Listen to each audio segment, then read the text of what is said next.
Hey guys, welcome back to the Curly Reader. My name's Amanda, and today I'm going to share with you all of the books that I added to my Goodreads TBR during the month of August.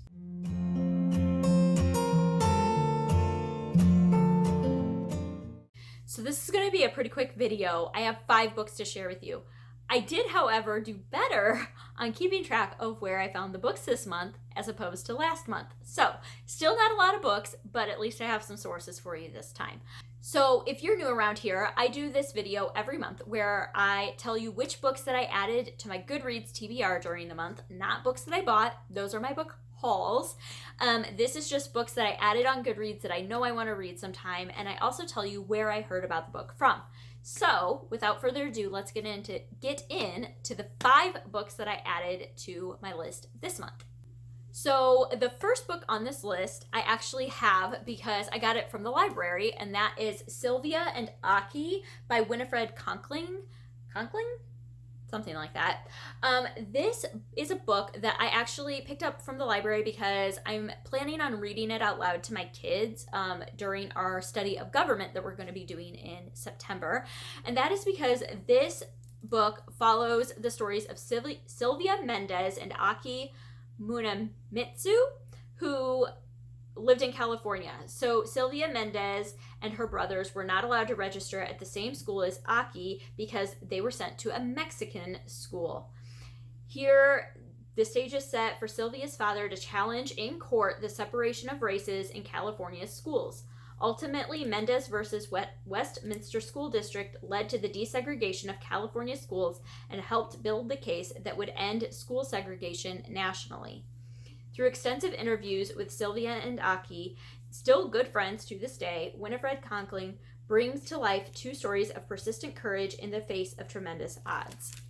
So that sounded fantastic. Like I said, I'm going to be studying government with my kids for our homeschool during the month of September, and so I thought that this would be a great book to read to them. It is pretty short, and it's told like in alternating perspectives. So I thought that this would be good as we discuss the judicial system and kind of putting into effect new laws and what the Supreme Court does. I thought that this would be a very good one to read. So I went ahead and picked that one up, and I have no idea where I heard about that from. I think I was doing a Google search for books that would be good to read or get from the library for this government study, and it came up, but I don't remember exactly. So we're just going to go with it. The rest of them I do have sources for, though. All right, so the next book that I added to my list is Insignificant Events in the Life of a Cactus by Dusty Bowling.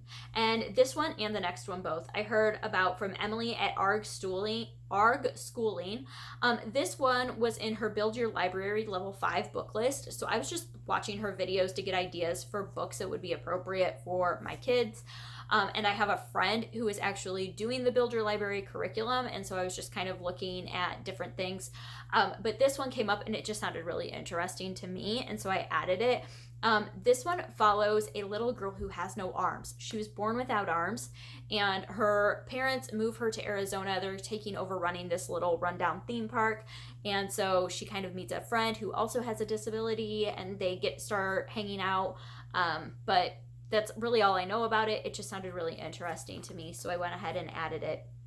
Another one that I heard about from Emily is A Place to Belong by Cynthia Kadohata and Julia Kuo. I don't know if I pronounced those right. These were in her July, or this one was in her July book haul, and this follows a girl during after World War II. Her family, who is Japanese American, they decide to forfeit their American citizenship and move back to Japan. So they are hurt by what happened to them during World War II. They were sent to the internment camps. They decided, okay, America, this isn't for us. They felt very abandoned by their country, rightfully so. And so they decided they're going to move back to Japan to live with her grandparents who live outside of Hiroshima, not realizing what happened in Hiroshima.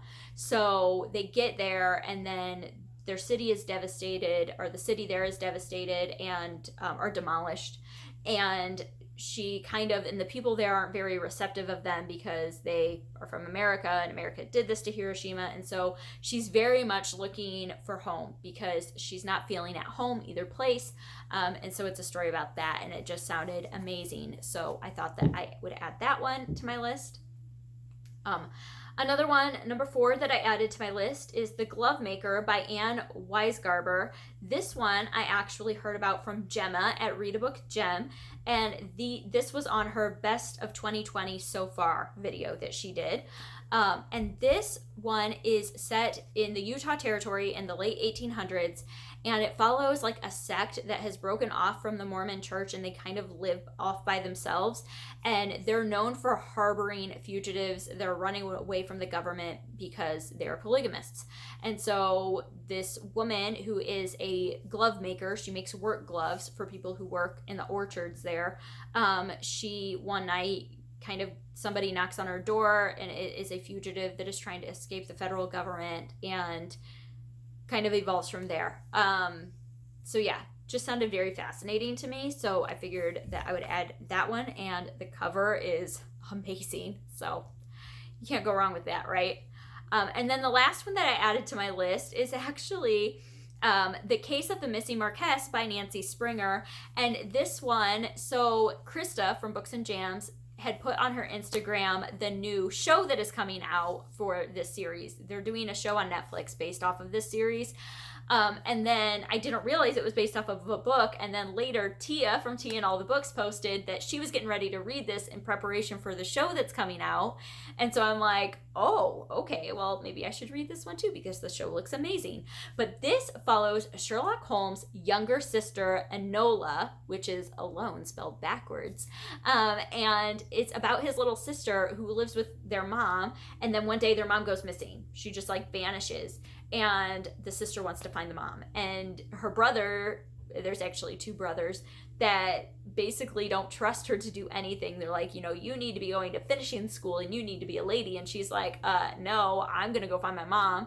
And so it's all about her trying to avoid them and find her mom, or evade them and find her mom. And it just sounds really fun. So the show looks really cute. And so I thought that I would add the book and hopefully read the book before I see the show. And that, again, might be one that I read with my kids because, we have time now, all the time in the land. So let's read some books, right? So those are the 5 books that I added to my Goodreads TBR this month. Not a lot, but I have not had a lot of book recommendations coming in because I haven't been watching a lot of social media things. So, but yeah, those are the 5 that did make the cut. If you have heard of any of these books, I would love to hear those comments down below. Also, what are some books that you have been adding to your TBRs recently that you're really excited about? Because I may need some recommendations. So yeah, that's going to do it for this video. I hope that you enjoyed this, and I hope that you stick around and subscribe. And until next time, see ya.